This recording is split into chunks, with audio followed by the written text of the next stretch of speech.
महाराज मनु के बेटा प्रियव्रत ब्रह्म विद्या प्राप्त करने के लिए तपस्या करने चले गए। और उनका एक बेटा जो उत्तानपाद है, उनकी 2 पत्नी है। बहुत मुसीबत की बात है, 2 पत्नी, मामूली नहीं। उत्तानपाद माने जिस आदमी ने अपने जीवन में इतना अच्छा काम किया हो कि उसको खूब सम्मान मिल गया, उसको उत्तानपाद कहा जाता है। एक और जिसका पांव जमीन पर ना पड़े। लोग गांव में कहते हैं भैया उनके पांव जमीन पर ना ही परत करे। क्या कहे? किसका? आजकल जमीनी ना ही चलत है। घमंडी आदमी को भी उत्तानपाद कहते हैं। तो उत्तानपाद की 2 पत्नी है। एक पत्नी का नाम है सुनीति और एक पत्नी का नाम है सुरुचि। ईंट पत्थर के जोड़ को मकान नहीं कहते, मकान कहते हैं गृहिणी को। बिन घरनी घर भूत का डेरा। अगर पत्नी 15 दिन के लिए मायके चली जाए तो अंगना घर छटपटाए का हाथ में कि मलकिन नहीं है घर में। चाहे जितना झाड़ू लगई हो लेकिन वह में न लाग पाई। तावा छटपटाई कि मलकिन के हाथे ना मांजा के मैं। पूरा गृहस्थी रोएगी। गृहिणी का इतना घर में महत्व होता है। तो राजा उत्तानपाद के 2 पत्नी हैं। एक पत्नी के बहुत दिन हो गया कोई बच्चा नहीं हुआ तो दूसरा विवाह कर दिया। और ध्यान दो, ये संसार में सबसे बड़ा दुखदाई यही है, 2 विवाह करना। कोई हो तो बुरा मत मानेंगे, हम यहां भागवत की बात कर रहे हैं। एक बार एक चोर गया चोरी करने। एक सेठ के घर में बहुत पैसे वाला आदमी था। चोरी कर रहा था तो क्या देखा, सेठ 12 बजे दुकान बंद करके घरे आए रहा। उनके 2 पत्नी रही और दोनों फटकारे रही सेठ का। वो कहती तुम ये न लाए, वो कहती तुम ये न लाए। अब वह बेचारे सुख पुक रहे, होश पैतरे रहे। अब चोर भैया अपनी ड्यूटी भुलाई गए, चोरी कर भूल गए। ये मजा ले लगे सेठ के खिंचाई में। और देखें जैसे सेठ का मैं नोचा घसोटा जात है, डाटा फटकारा जात है, बस हंसे खिलखिलाए। जस हंसे सेठ देखे तो झपट के पकड़ लिए। फोन कर दी, पुलिस वाले पहुंच गए, रहती पकड़ ले गए थाने में। तो कहने रात में कहा गया उसके घर में, कौन दंड दू? तो कहता है दरोगा जी चाहे जौन दंड दिहो लेकिन वो वाला दंड न दिहो। कौन वाला? जो सेठ का मिला है। कौन दंड मिला है सेठ का? 2 पत्नी वाला। ऐसी खिंचाई भई कि चोर के हाड़ कांपी गए। राजा ने 2 ब्याह कर लिया। इसलिए कभी संतान के लोभ में लोग 2-2 ब्याह कर लेते हैं। बंधुओं, भगवान से प्रार्थना करो, अपना जांच कराओ। कोनो जरूरी है कि पत्नी में ही कमी होए, पुरुष में भी कमी हो सकता है, लेकिन अपने को आदमी कमी समझता नहीं है। बंधुओं, 2 ब्याह हो गया। रानी सुनीति जो है वो हमेशा धर्म के पथ पर चलती है। कोनो काम हो तो तुरंत पत्रा में विचारे लगी है। और सुरुचि पत्रा उत्तरा ना माने थी। वो कहते जो मन का है तो करो, स्वेच्छा से चलो। स्वरुचि सुरुचि सुष्ट नीति सुनीति। जो नीति पर चले वो सुनीति, और जो केवल मन की कहीं पर चले वह है सुरुचि। तो सुरुचि के कहने पर राजा ने सुनीति को जो मुख्य महल था उससे बाहर कर दिया, दूसरे घर में रहने लगी। कुछ समय बीता तो सुनीति की एक बालक हुआ और उस बालक का नाम विद्वानों ने ध्रुव रखा। क्या नाम रखा माता बहनों? बच्चा बड़ा होने लगा। अब जब बड़ा हो गया तो अम्मा जहां कथा भागवत में जाए अपने बच्चा का साथ लेकर जाए। हर माँ की जिम्मेदारी है कि कथा सत्संग में जाओ तो बच्चों को जरूर साथ में लेकर जाइए। पूजा पाठ करो तो बच्चा का जरूर बगल में बैठाओ। यही समय है, बच्चा देखेगा तो करेगा। लेकिन मम्मी कहा थी हमारा दिमाग न चाटो, कार्टून लो, ये मोबाइल ले जो कार्टून ताको। अब संस्कार कौन सिखाएगा? शंकर भगवान का जल चढ़ाओ तो बच्चों के साथ ले जाओ, वो देखे कि मम्मी पूजा करती तो हमको करे चाहिए। आरती करो तो बच्चों को दिखाकर कराइए। यही समय है लोहा तपकर कुंदन बन जाएगा, तुम बबूल समझे हो जिसको चंदन बन जाएगा। धर्म कर्म बचपन से सिखाएंगे तो ही जीवन में वो बुराइयों से लड़ पाएगा। हमारी आपकी संतान के अंदर बुरे विचार जल्दी क्यों आ जा रहे हैं? यही लिए क्योंकि बचपन से उनको हम धर्म नहीं सिखा पा रहे। कहीं कथा में पंडित जी ये लिए नाय लाई थे, हल्ला करते, अरे बच्चे हैं हल्ला करबे करिए, वो हल्ला करे चाहे कबड्डी खेले, फिर भी उनको कथा भागवत में लाओ। यही वो जगह बची है जहां हम अपनी संतान में संस्कार भर सकते हैं। हर माता पिता का कर्तव्य है, इसके लिए सख्त हो जाओ आप लोग। अपनी माताओं बहनों को विशेष प्रार्थना है, आप कह दो कि पूजा न करी हो तो भोजन न मिली, कसके न करिए, करेंगे कि नहीं करेंगे? बचपन में सिखाए दो, अगर मेन पावर तो मम्मी खाते भाई, वह चाहे तो का सुधार दें। अरे चाहे जितना घूमी हो अंत में रोटी काम लगी कि ना लगी, तो रोटी से चाहो उसको ठीक कर दो। एक हमारे परिचित सीएमओ साहब है लखनऊ के, अभी रिटायर हो गए। वह कहते हैं कि पंडित जी हमारी अम्मा बचपन में कहती थी कि जौने दिन पूजा न करी हो दिन भोजन न दे पाए। तो उनके सब लड़के सवेरे जल्दी उठे, नहाए लें, स्कूल जाए पहले आधा घंटा पूजा करके तब स्कूल जाए। आज उनके सब बेटे अच्छे अच्छे पोस्ट पर हैं और संस्कारी हैं, नहीं तो बड़े पोस्ट पर पहुंचकर आदमी भ्रष्ट हो जाता है। इसलिए मेरी सबको प्रार्थना है कि संतान को धर्म कर्म सिखाओ। रामचरितमानस की किताब लायक बच्चे का दे दो, भैया बहनी सवेरे 5 दोहा पढ़ लो स्नान करके, इससे उनके चरित्र का निर्माण होएगा, बुद्धि तेज होएगी, पढ़ने लिखने में अच्छे होंगे और चरित्र का पतन नहीं होगा। आप माता पिता हो तो का 24 घंटा अपने संतान के साथ रह पाई हो, वो गलत कदम कहीं उठा देंगे, आपके न रहने पर कुछ कर पाओगे? नहीं कर पाओगे। लेकिन संस्कार दे दिया तो जहां वो जाएंगे आपका संस्कार उनको गलत कदम नहीं उठाने देगा, वो 24 घंटा साथ में रहेगा। इसलिए मेरी सबको प्रार्थना है कि छोटे छोटे बच्चों को ये 5-6 साल हो गए हैं तब ही उनका पूजा पाठ करना सिखाओ। वो कुछ ना करे तो बगली में अपने बैठाओ, भले वही खेलत है आप पूजा करती हो, लेकिन सिखाओ। मैं इसलिए कह रहा हूं, अगर हम लोग नहीं करेंगे तो समाज की दुर्दशा क्या है आजकल देख लो आप। आने के समय में और होएगी, आदमी चरित्रहीन होता चला जा रहा है, नियम धर्म कुछ रह नहीं गया, छोटे बड़े का सम्मान खत्म होता जा रहा है, व्यभिचार परायण होता जा रहा है आदमी, कौन संभालेगा उसे? हम कथा सत्संग पूजा पाठ के द्वारा ही अपने बच्चों का निर्माण कर सकते हैं। यहाँ आप लोग इतने बैठे हैं, मेरी सबको प्रार्थना है केवल हम कथा सुन के चले जाओ, वैकुंठ में हमारे लिए दरवाजा खुल जाई तो बात पर्याप्त नहीं है। अगर अपने परिवार को सही रास्ते पर न लगा पावे तो हमसे निष्कृष्ट प्राणी कोई नहीं होगा। इसलिए सबको सावधान रहने की आवश्यकता है। ध्रुव की अम्मा जहां जाती अपने बच्चे साथ ले जाती कथा सत्संग में। एक दिन संतों ने कहा सुनीति से, बेटी मैं खुश हूं, तेरा बेटा तो बहुत लायक होगा, सिर पर हाथ फेर दिया।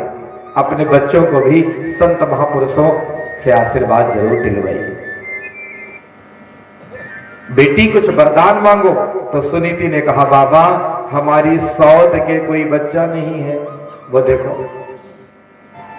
उसने तो घर से निकासी करवा दी, लेकिन उनके मन देखो, भले ही आपका कोई प्रसन्नताप करे तो करे दो, मरे दो, हम काहे करें? प्रसन्नतापी आदमी सदा दुखी रहता है। और दूर न जाओ, अपने गांव घर में देख लो, जितने प्रसन्नतापी हैं वे खुदे जरे बरे जाते, और जो किसी का प्रसन्नताप ईर्ष्या नहीं करता वो आगे बढ़ा चला जाता है। इसलिए प्रसन्नताप ना करो, यही प्रार्थना करो, हे भगवान सबको सुखी रखो और सबके साथ हमको भी सुखी रखो। और हम ये कहेंगे हे भगवान खाली हमारे कल्याण की हो और कोई न की हो। तो भगवान कहे बच्चा सबके कर लेकिन तुहार ना कर। हमको अपने दुख का दुख नहीं, पड़ोसी के सुख का दुख है। हाय बापो का लड़का आगे कस के बढ़ेगा, उसका काम कैसे बढ़ गया, हम पीछे काहे रह गए। इससे थोड़ा जब बाहर आएंगे, किसी की बढ़ती देखकर खुश होएंगे, तो भगवान कहेंगे लो बेटा तुम भी बढ़ो। दूसरे के बारे में अच्छा सोच कर देखिए, आपके जीवन में अच्छा ना हो जाए तो कहना। आज सुनीति ने कहा बाबा मेरे सौत के कोई बच्चा नहीं है, हो जाए। संतों ने कहा बेटी जिस सुरुचि ने तुम्हारी दुर्दशा करवा दी तुम उसके लिए ऐसा कह रही हो। तो सुनीति ने कहा बाबा उसकी बुद्धि वैसी है वो जाने, हम कहे अपना बुद्धि कचड़ा करें। संतों ने आश्वस्त किया ठीक बेटी जाओ, परमात्मा की कृपा से उसकी गोदी भी हरी भरी हो जाएगी। समय बीता, सुरुचि को गर्भ धारण हुआ। 9 महीने पश्चात एक बच्चा जन्म लिया और उसका नाम पड़ा उत्तम। क्या नाम पड़ा? उत्तम। उत्तम बड़े होने लगे, चलना सीखने लगे। ध्रुव जी तब तक 5 साल के हो गए। बच्चे मन के सच्चे, बच्चे भगवान का रूप होते हैं। तो ध्रुव खेलते खेलते अपने पिताजी के पास पहुंच गए। जैसे गोदी में बैठने चले राजा उत्तानपाद के, तो उनकी सौतेली अम्मा आई। ध्रुव की सौतेली माँ जो उत्तम की सगी माँ है, ध्रुव को उठाकर जमीन पर पटक दिया। कहा अरे मूर्ख, तू क्यों इनकी गोदी में बैठने जा रहा है? 5 साल का बच्चा रोने लगा। छोटी माँ पिताजी के गोद में न बैठो। वो कहती है तेरे पिता बाद में है, रे हत भागे पूर्व में कहीं थोड़ा सा जप तप किया होता तो उत्तम के बदले तूने मुझसे जन्म लिया होता। राजा की गोदी में वो बैठेगा जो हमसे जन्म लिया। आचार्य सुखदेव कहते हैं परीक्षित आज देखो सुरुचि ने भगवान को भी गाली दे दी। हम लोग जप तप पूजा पाठ कथा भजन सत्संग क्यों करते हैं कि गर्भ में ना आना पड़े। लेकिन आज सुरुचि ने कहा जप तप किया होता तो मुझसे जन्म लिया होता। और ऊंचा बता दिया भगवान की कथा सत्संग से भी अपने गर्भ को ऊंचा। और राजा कुछ बोला नहीं कि अरे दुष्टा वो मेरा बेटा है, मैं गोदी में उठाऊंगा। देखो इतना बड़ा है। ध्रुव रोते हुए अपनी मां के पास आए। मां ने अपनी गोदी में उठाकर सीने से लगा लिया कि मुझ दुखियारी का लाल किसकी आंखों में खटका है। उत्तम ने कहा मां क्या हमारे महाराज पिताजी नहीं है? क्यों नहीं बेटा, तुम्हारे पिताजी तो हैं। ध्रुव ने कहा छोटी मां ने हमको उठाकर पटक दिया, कहा तुम इनकी गोदी में नहीं बैठ सकते। इनकी गोदी में तो वो बैठेगा जो मुझसे जन्म लिया है। ध्रुव जैसी मां भगवान सबको दे। ध्रुव की मां ने कहा बेटा यदि पिता न गोदी देता है तो परम पिता की गोदी है। यूं ही ना अपने मिजाज को चिड़चिड़ा कीजिए, ध्यान दीजिए, यूं ही ना अपने मिजाज को चिड़चिड़ा कीजिए। कोई बात छोटी करे तो दिल बड़ा कीजिए। दुनिया में बहुत ऐसे लोग मिलेंगे जो ऐसी बात करेंगे कि आपका मन कमजोर हो जाए, निगेटिविटी नकारात्मक विचार आपके जीवन में आ जाए। उनके कहने से अपने आप को चिड़चिड़ा नहीं करना है। आप अपने मूल्यांकन का जिम्मा क्या दूसरे को देंगे? दूसरा आदमी कह दे बढ़िया तो बढ़िया समझोगे, खराब कह दे तो खराब समझोगे? नहीं, हमें केवल एक बात पर ध्यान देना है कि हमारे द्वारा कोई बुरा काम ना हो। सदा अपने दोस्त को देखते रहिए, अपने आप से कुछ बुरा ना होने पावे। दुनिया तो लोगों का काम है कहना, कुछ तो लोग कहेंगे। जिनके आप काम में आते हो वह आपके अंदर हजारों बुराई होगी तो अच्छा कहेंगे, और जिनके काम में नहीं आओगे हजारों अच्छाई होगी तो बुरा कहेंगे। और हमें बुरा कर्म नहीं करना है, सदैव अच्छा बनना है। आज मां ने समझाया कि यदि पिता न गोदी देता है तो परम पिता की गोदी है। 5 साल के बच्चे में देखो कितनी देर इच्छा जग गई। मां सो गई। रात में ध्रुव ने अपनी मां का पैर छुआ और निकल पड़े आधी रात। हमारे शास्त्र कहते हैं गुरु बिन भव निधि करई न कोई, जो बिरंजे शंकर सम होई। गुरु के बिना भगवान नहीं मिल सकते। भगवान से मिलना है तो पहले गुरु से मिलना पड़ेगा। यहां 50 साल के लोग हो जाते हैं, गुरु मंत्र नहीं लेते, तो 5 साल के ध्रुव कहां ले हैं गुरु मंत्र? चले हैं भगवान से मिलने और गुरु मिले नहीं। अब गुरु नहीं मिले तो भगवान कैसे मिले? गुरु मिल गए तो भगवान मिलने का रास्ता मिल गया। जिसके जीवन में गुरु नहीं उसका जीवन शुरू नहीं।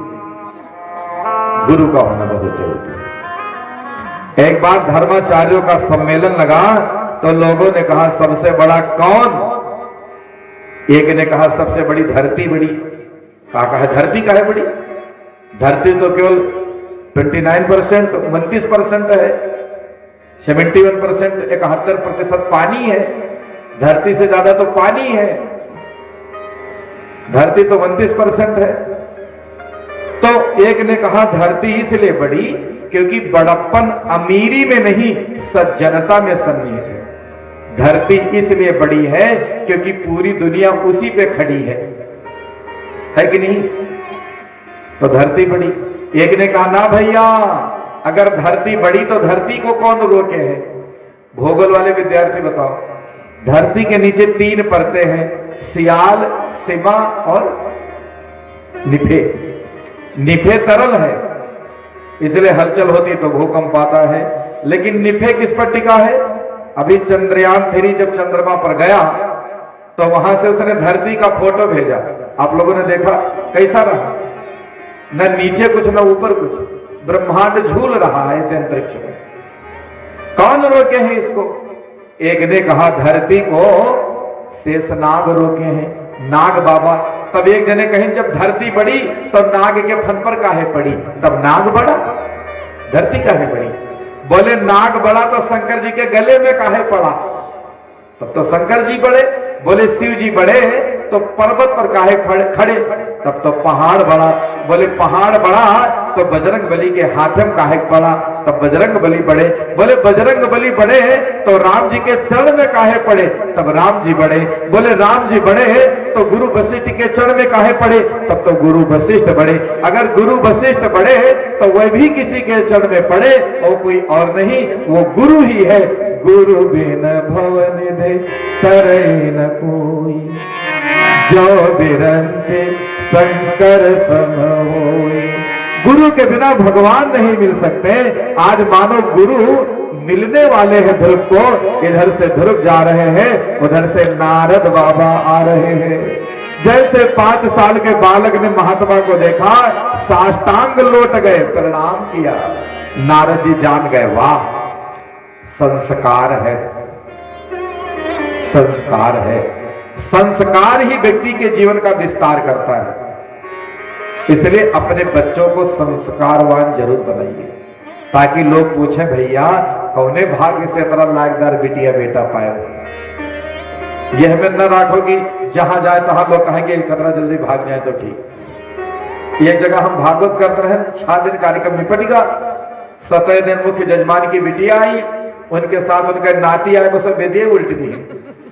तो हम कहा वाह भैया तो 2 दिन बाद ही होती तो ठीक रहा। तो ऐसे महापुरुष हैं इस संसार में। तो बंधुओं बहनों, मैं आप सभी को प्रार्थना कर रहा था कि प्रणाम किया। नारद जी समझ गए पहली सीढ़ी मजबूत है। पूछा बेटा कहां जा रहे हो? ध्रुव ने कहा जंगल में जा रहा हूं। क्या करने? भगवान को प्रकट करने।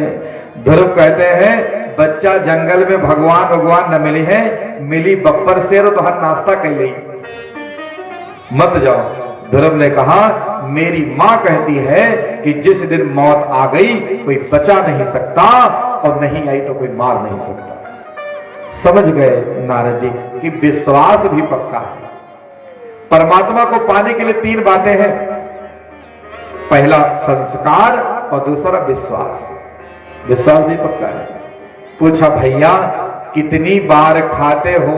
ध्रुव ने कहा अम्मा जितनी बार गोदी में बैठा खवाए दें। नारद जी ने कहा तो जंगल में क्या खाओगे? वहां तो कुछ है नहीं। ध्रुव ने कहा कि बाबा जब दांत नहीं तब दूध दियो। प्राणी जब संसार में आता है तो उसके कहां दांत रहता है? कुछ खा नहीं सकता तो भगवान पहले दूध भेज देते हैं कि बच्चा लो दूध पियो। और जब दांत दयो तो कुछ और भी देगो। जब दांत नहीं था तब दूध दिया, और जिसने दांत दिया है तो खाने का भी प्रबंध करेगा।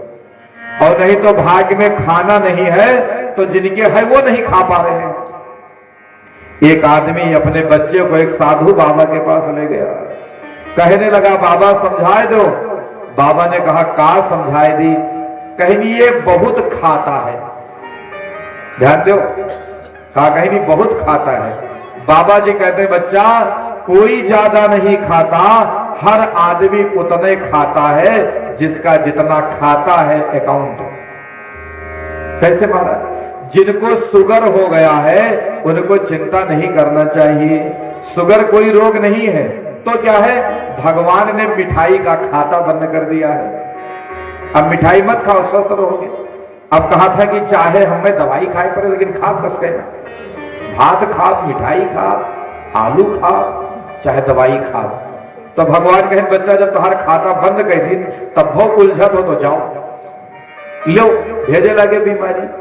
तो शुगर वाले घबराए नहीं, केवल विश्वास कर लो कि हमारे खाता का मिठाई खत्म होगा। अब हर ताकब ना, तो मैं ऐसे ऐसे शुगर के पेशेंट को जानता हूं, आप उनको देखकर बता नहीं पाओगे कि शुगर है। नियम संयम रखो जीवन। एक बीमार आदमी मिठाई नहीं खा सकता, शुगर है उसको, माने वो रोग नहीं, खाता बंद हो गया। अब एक गरीब आदमी मिठाई नहीं खा सकता महंगी, क्योंकि उसके पैसा नहीं है। देखो अमीर के पैसा है नहीं खा सकता, रोग है, और गरीब नहीं खा सकता, पैसा नहीं। दरअसल पैसा होना ना होना नहीं है, बात तो यह है कि दोनों का खाता भगवान ने बंद कर दिया। ईश्वर की योजना पर आदमी भरोसा कर ले तो बात बन जाए। तो हर आदमी उतने खाता है जिसका जितना खाता है। यदि हमारे भाग्य में खाना है तो नहीं होगा तो खावेंगे, और भाग्य में नहीं होगा तो है तो भी नहीं खा पाएंगे। एक संत कह रहे थे तो एक आदमी ने कहा कि हमरे भाग्य में भोजन है, हम ना करबे तो का भगवान जबरदस्ती कराए दे है। संत कहते तो का मारी मारी खवई है। तो कहते तो ठीक है, देखी थे आज। बस वो भाग गया घर से, जंगल में चला गया, पेड़ पर चढ़ बैठा था पेड़ पर। रात में डाकुओं का सब टोली टोली जत्था चला। कुछ व्यापारी लोग गए थे, व्यापारियों ने देखा कि अब तो डाकू हमको पकड़ लेंगे। उसी पेड़ पर बैठा है कौन? जो कहा था भगवान की हिम्मत हो तो हमें खवावे, आज हम न खावे। तो जो व्यापारियों ने भोजन बनाया था सब वही छोड़ के अपन प्राण बचाए भागे। डाकू सब धन दौलत लूट के आए थे, पेड़ के नीचे रुके और भूख मारे परेशान नहीं, पेट में आग लगी रहे। कहा भैया रखा भोजन ना खाओ, पता नहीं कोई छल से जहर डाक भेगा हो कि खाए मर जाए डाकू सब। तो भूख लगा है, भोजन सामने रखा है, डर के मारे खाते नहीं है। इधर उधर देखा तो पेड़ देखे कि वहां बैठा है। जान के कहे अच्छा तू जहर मिलाए घर में नीचे कि हम खाए। उतर उतर उतर उतर उतारी, वो हाथ जोड़िस के हम जहर ना मिलाए है, कोई और फेंकेगा है। तो डाकू लोग कहें ऐसा है, पहले यह का खवाओ, अब अगर ये ना मरी तो जान लो ठीक है, हम लोग खा ले, और अगर मरीगा तो ना खाओ। उससे कहे खाओ, ना खावे बस मारी दे झापट खाए। जब मैं लाता मगर कान आगे तब खाई, और खाए के बाद रोते साधु बाबू पास गए, कहें मारोगे तो खाओ परा, कहना हम ना खावे तो कहा जबरदस्ती खवाए दे हैं। महात्मा कहें मारी मारी खवाई है। अगर खाना है भाग्य में तो मारा नहीं हो खाई हो, और खाना नहीं है तो होगा तो भी नहीं खा पाएंगे। आज ध्रुव ने कहा बाबा भगवान ने यदि दांत दिया है और मेरे भाग्य में खाना है तो मिलेगा। समझ गए नारद जी कि अब इसको कोई नहीं रोक सकता भगवान से मिलने में, केवल एक ही बाधा है, गुरु नहीं किया है भी। नारद जी ने ध्रुव के कान में मुंह लगाया और गुरु बनकर मंत्र दे दिया, ओम नमो भगवते वासुदेवाय। वह झंझट खत्म। नारद जी कहते हैं बेटा मधुबन में जाना, पहले रसना को जीतना, गुरु के द्वारा दिए गए इस मंत्र को जपना, भगवान तुम्हारे पास जरूर आएंगे। ध्रुव चल पड़े, नारद जी लौटने लगे। नारद जी रोने लगे, परमात्मा यदि आपने इस बाल भगत को दर्शन न दिया तो मेरी बात मिथ्या हो जाएगी। ध्रुव जी जा रहे हैं मधुबन की ओर। ध्रुव महाराज मधुबन में पहुंच गए और तपस्या आरंभ कर दी। नारद जी ने कहा था, बेटा पहले रसना को जीतना। रसना माने जीभ। जब तक जिभिया को कंट्रोल नहीं करेंगे तब तक बात नहीं बनेगी। तो ध्रुव जी ने मंत्र का जाप शुरू किया, ओम नमो भगवते वासुदेवाय। 3 दिन में केवल एक बार खाते हैं। क्या? फल। हमने आप लोगों को निवेदन किया था पहले, भगवान ने हमारे अंदर इतनी सामर्थ्य भर दी है, जैसा चाहे उतना शरीर को अपने ढाल सकते हैं। हमारे देह 5 कोष हैं। कितने कोष? 5 कोष माने खजाना। 5 खजाना भगवान ने देकर भेजा है, जिसमें पहले खजाने का नाम है अन्नमय कोष। अन्नमय कोष। वो कोष आदमी का जब जाग जाता है तो बिना भोजन के भी लंबे समय तक रह सकता है। भगवान दिखाते हैं तनिक तनिक झलकी। अगर आपको रोज 12 बजे भोजन करने की आदत है और किसी दिन 1 बज गया और भोजन नहीं मिला, तब आदमी क्या कहता है? लो, टाइम पर भोजन नहीं मिला, भूख मरीगा। क्या कहते हैं? अब लो, भूख मरीगा। कहां चला गया मरी के भूख? भूख मरी, भूख मर नहीं गया। भगवान ने कहा, बेटा तुम बिना भोजन के भी रह सकते हो कुछ समय तक। पहचानो अपने आप को। इसलिए जिनको लंबी जिंदगी जीनी है वे बिना कड़ी भूख लगे कुछ भी ना खावें। और जितने 2-2 घंटे पर खाने वाले हैं उनको आप रोगी ही पाओगे। पुराने लोग सवेरे खाते थे फिर शाम को खाते थे, स्वस्थ रहते थे। अब आदमी बकरी हो गया। डॉक्टर भी कहते हैं 2-2 घंटा खाते रहो। अरे 2-2 घंटा ना खाई हो तो दवाई कस के खाइए। अरे भाई वहां तो खाए कर, तभी तो खाओ। आप सब पढ़े लिखे समझदार लोग हैं, एक बात समझ लीजिए कि आदमी जब पैदा होता है तो कैंसर की कोशिका के साथ पैदा होता है। कोई जरूरी नहीं है कि जो तंबाकू खाता है वही को कैंसर होगा। बहुत ऐसे लोगों को कैंसर हो जाता है जिन्होंने तंबाकू सूंघा तक नहीं, खाने की तो बात दूर। कैसे हो गए? तंबाकू से भी होता है, लेकिन से ही नहीं, कैंसर के और भी बहुत कारण है। एक कारण है, बच्चा जब पैदा होता है तो कैंसर की कोशिका के साथ पैदा होता है। हर आदमी को कैंसर होने की पूरी संभावना है, किसी को भी हो सकता है। आज से 50 साल पहले उतना कैंसर का केस नहीं होता था जितना अब होने लगा। और इसके पीछे सबसे बड़ा कारण क्या है? कैंसर की कोशिका तब मरती है जब आदमी भूखा रहता है। ध्यान दो, अगर आप एकादशी का व्रत करते हैं जिंदगी में कैंसर नहीं हो सकता। लेकिन कौन मेरे एकादशी? सारा दिन छगड़ी हो जाए वाला एकादशी ना है। साबुदाना, मूंगफली दाना, राम दाना, सारा दिन दाना और रात में परे उतारना, तब उससे बढ़िया भोजन कर दू। तो हर भोजन के बीच में 8 घंटे का अंतर होना चाहिए। तो जब हमारे देखो, भूखा रहना अलग चीज है और खाली पेट रहना अलग चीज है। टाइम से भोजन करेंगे, भोजन पच जाएगा, एक्टिविटी बनी रहेगी। अब ध्यान दो, मुंह में भोजन डाला, पेट में गया तो शरीर में एक्टिविटी आ जानी चाहिए। और बहुत जन का आदत है जस खाई तो 4 पाई हेरे लगे, जाने लो गलत चीज खाई नहीं। न काम के न काज के, दुश्मन अनाज के। इसलिए भोजन उतने करना चाहिए, भूख से 1 रोटी कम। इतना नहीं लाद लेना चाहिए कि आलस्य आई जाए।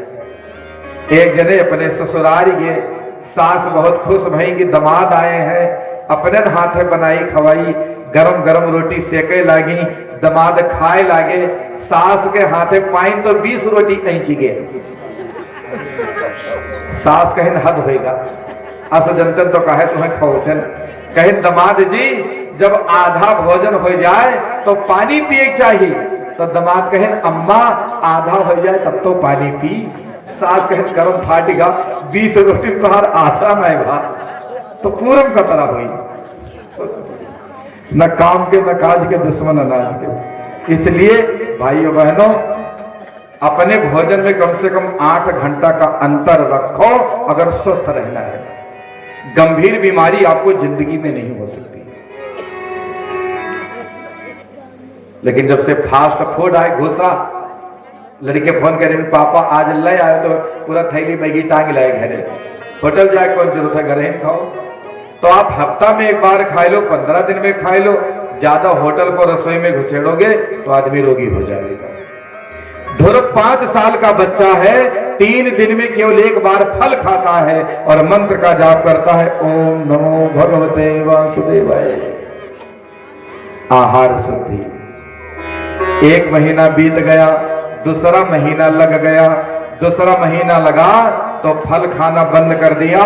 6 दिन में केवल एक बार पेड़ का पत्ता तोड़कर खा लेते, बीच में कुछ ना खाते, मंत्र जपते, ओम नमो भगवते वासुदेवाय। अब कोई 20 रोटी खाता है, उसको आप कह दो 2 रोटी खाओ तो मौत ही होगा कि नहीं होगा? आत्मा को जाने न पड़ी। ऐसे लोगों के लिए सरल तरीका है, इस देह को एकाएक नहीं मोड़ा जाता है।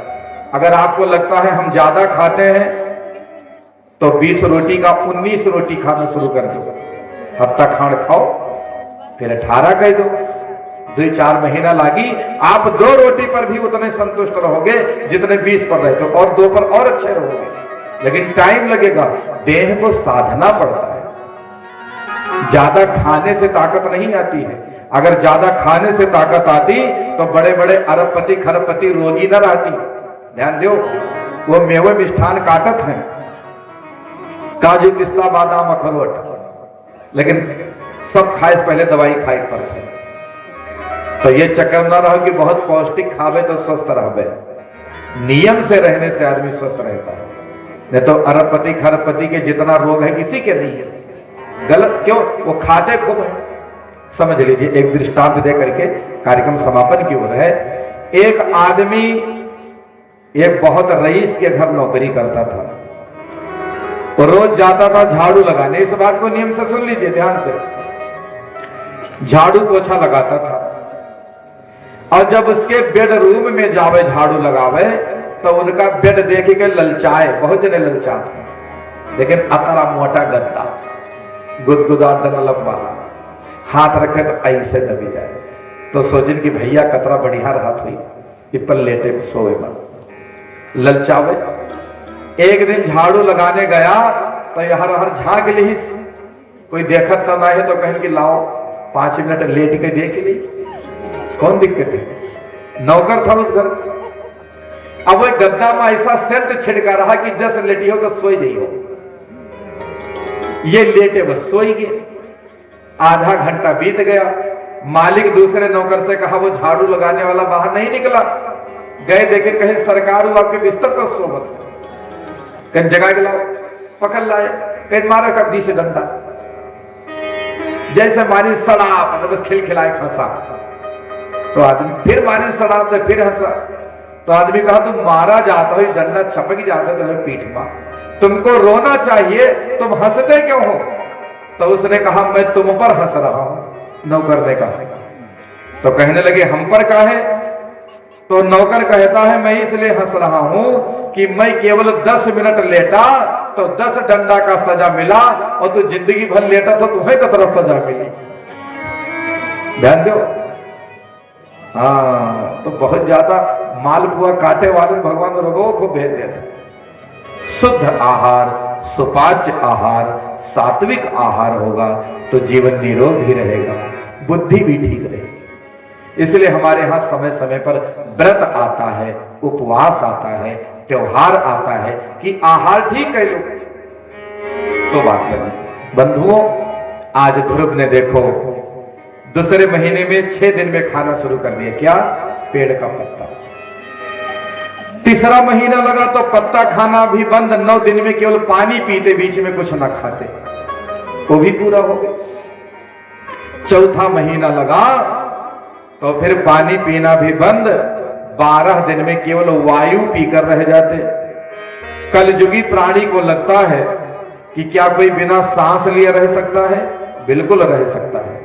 आप सब पढ़े लिखे लोग यहां बैठे हैं, सरदार भगत सिंह जी का नाम कौन नहीं जानता? सब जानते हैं ना, अंग्रेजों ने जब उनको फांसी पर लटका दिया और बहुत देर तक लटके रहे, तो उन्होंने समझा कि अब इनके प्राण निकल गए, फांसी से उतार कर ले गए, बाहर छोड़ दिया। और बाद में फिर वो जिंदा हुई थी। अपने श्वास को ब्रह्मरंध्र में ले जाकर रोक दिया। भारत देश के ऋषियों की ये प्राणायाम की जो परंपरा है, लोग अपने प्राण को रोक देते थे और मरते नहीं थे।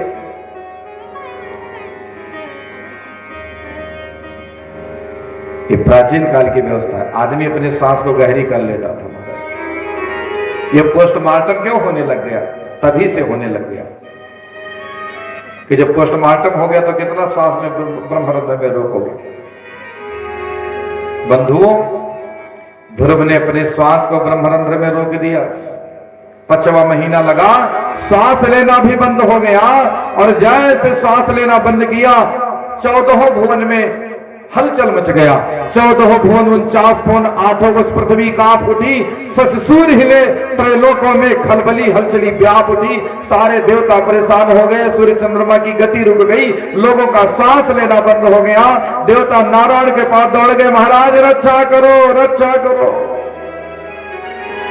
तो भागवत में जितने भक्त हैं, भगवान ने सबको दर्शन दिया है, लेकिन यहां प्रभु कहते हैं कि मैं मधुबन में अपने भक्त को देखने जा रहा हूं। भगवान कहते हैं मैं दर्शन देने नहीं, दर्शन लेने जा रहा हूं। ध्रुव की आंखें बंद हैं, भगवान के दिव्य स्वरूप का दर्शन बंद आंखों से कर रहे हैं। आज नारायण आकर ध्रुव के सामने प्रकट हो गए। शांताकारं भुजगशयनं पद्मनाभं सुरेशं विश्वाधारं गगन सदृशं मेघवर्णं शुभांगं लक्ष्मीकांतं कमलनयनं योगविरध्यानगम्यं वंदे विष्णुं भवभयहरं सर्वलोकैकनाथं। ध्रुव ने बंद आंखों से जिन परमेश्वर का दर्शन किया, वो सामने प्रकट हो गए। आंख खोली तो प्रभु सामने खड़े हैं। ध्रुव कुछ बोले नहीं, कहा बोले? 5 साल का लड़का कौन श्लोक पढ़ के भगवान का स्तुति करे? बोलो। वो तो सौतेली अम्मा उत्साह जी तो जंगल चलाए, नारद जी जैसे गुरु मिल गए तो सामने भगवान खड़े हैं, लेकिन स्तुति कैसे हो? तब भगवान ने अपना शंख उठाया और ध्रुव जी के गाल से लगाया, तो ध्रुव को वेद वेदांत का संपूर्ण ज्ञान हो गया। स्तुति करने लग गए। बहुत लोग कहते हैं भगवान की कृपा ना होती। अरे उनका समझाओ मूर्ख का, जे कहा था भगवान की कृपा ना होती। मीराबाई कौन से स्कूल में पढ़ने गई थी? सूरदास कबीरदास कहां पढ़ने गए थे? लेकिन मीराबाई सूरदास की रचनाओं पर यूनिवर्सिटी लेवल पर लोग पीएचडी कर रहे हैं। करते हैं कि नहीं? बताओ।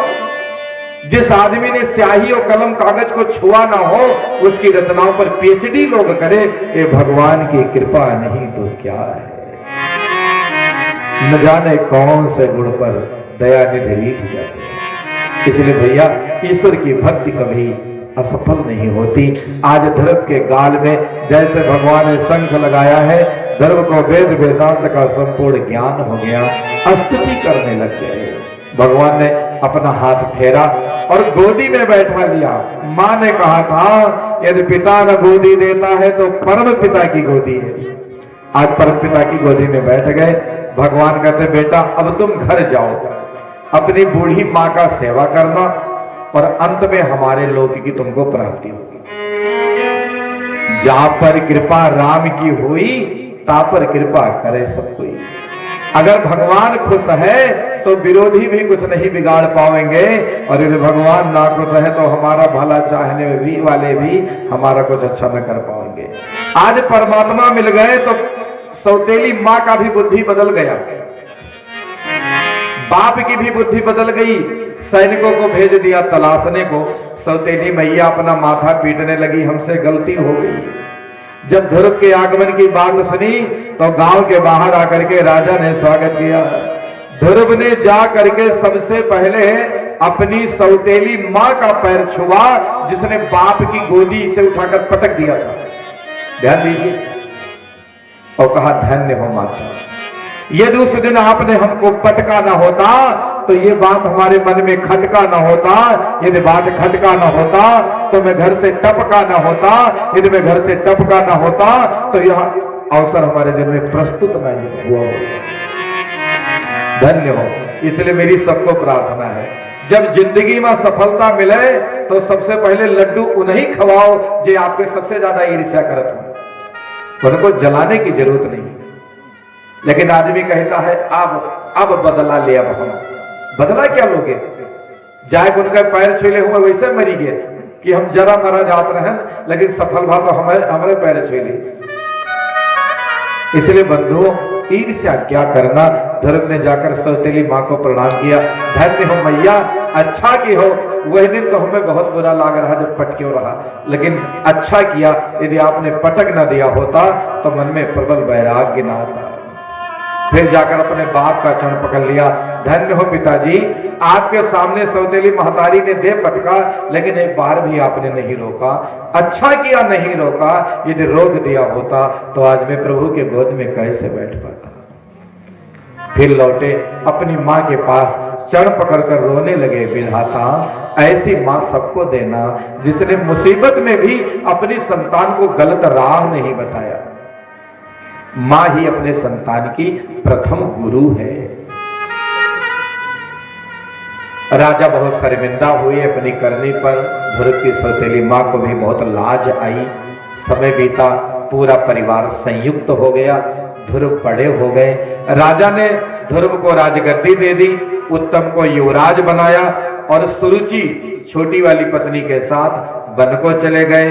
ध्रुव की माता सुनीति राजमाता बनी। संतोष में कितना बड़ा बल होता है। एक समय बीता, ध्रुव के सौतेले भाई उत्तम ने जाकर के बगीचा उजाड़ दिया यक्षों का, तो यक्षों ने उत्तम को मार डाला। ध्रुव को पता चला तो इन्होंने सैकड़ों यक्षों को मार डाला। तब इनके बाबा मनु आए, ध्रुव को समझाए, तब वो हिंसा रुकी। राजा परीक्षित ने कहा, गुरुजी, ध्रुव तो भगवान की गोदी में बैठकर आए थे, दर्शन करके आए थे। जो भगवान का दर्शन कर आवे, क्या उसकी बुद्धि भी नहीं सुधरती?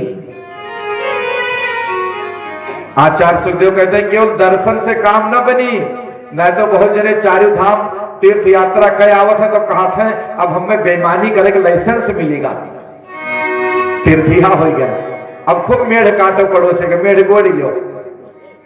तब कहते हैं कि भगवान के दर्शन से भी बड़ा महत्व है भगवान के सत्संग का। यात्रा करके आए हो तो भागवत सुनो, क्योंकि तीर्थ यात्रा किया तो मिल गया दर्शन, और भागवत कर दिया तो मिल गया सत्संग, जीवन हो गया पूरा।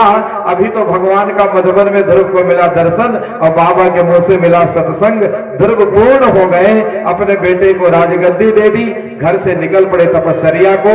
भगवान के घर से विमान आया, ध्रुव जी बैठो, बैठने चले तो काल आ गया, है रुको, कहां जा रहे हैं? नो एडमिशन विदाउट परमिशन, बिना हमारे परमिशन के नहीं जा सकते विमान में। ध्रुव ने पूछा तुम कौन हो? काल ने कहा हमारा नाम है मौत, ये मृत्यु लोक है, बिना मरे कोई नहीं जा सकता। भगवान के पार्षदों ने संकेत किया, तब ध्रुव ने कहा हे काल, सिर थोड़ा नीचे कर लो। जैसे सिर नीचे किया मौत ने, ध्रुव जी ने बढ़ाकर चरण मृत्यु के खोपड़िया पे रखा और मार के छलांग जाकर विमान में बैठ गए। टुकुर टुकुर मौत देखता रह गया। विमान बढ़ा तो ध्रुव जी ने कहा कि रोको, हमारी मां तो पीछे रह गई। पार्षदों ने कहा जिसका बेटा इतना लायक है उसकी मां पीछे कैसे रहेगी? ऊपर देखो तो देखा दूसरे विमान में ध्रुव की मां जा रही है। महाराज ध्रुव लोक पहुंचे, भगवान ने उनको एक लोक प्रदान कर दिया, उसका नाम है ध्रुव लोक। आप सब यहां पढ़े लिखे लोग बैठे हैं। अंतरिक्ष मंडल, खगोल शास्त्र, एक नक्षत्रों का मंडल है जिसके अध्यक्ष है ध्रुव। और 5 साल की उम्र में इतनी उपलब्धि मिली कि भगवान ने ध्रुव के नाम से एक लोक बना दिया, ध्रुव लोक। 16 संस्कारों में सबसे बड़ा संस्कार है विवाह संस्कार। बिना ध्रुव के विवाह नहीं होता है। जे अपने ब्याह में भाई ना गया रहा, वो जानत हुई है पंडित जी कहीं दुल्हा दुल्हन का उत्तर दिखाई दो, क्या दिखाई दो? उत्तर क्या है? ध्रुव। जो दाम्पत्य रिश्ते में साक्ष्य के रूप में प्रस्तुत किए जाते हैं, ऐसे ध्रुव का नाम प्रसिद्ध हो गया। जो इस कथा को श्रद्धा पूर्वक सुनता है उसके जीवन में भक्ति का उदय होता है। भगवान उसके तीनों प्रकार के तापों का संताप निवारित करते हैं, आनंद पूर्वक आयु आरोग्य ऐश्वर्य की प्राप्ति करता है और अंत में योग दुर्लभ परम वैकुंठ धाम प्राप्त करता है। आज की कथा हम यही विराम देंगे, कल यहीं से कथा आरंभ करेंगे। पंडित जी आरती की तैयारी कर रहे हैं, तब तक आइए संगीतकार बंधुओं से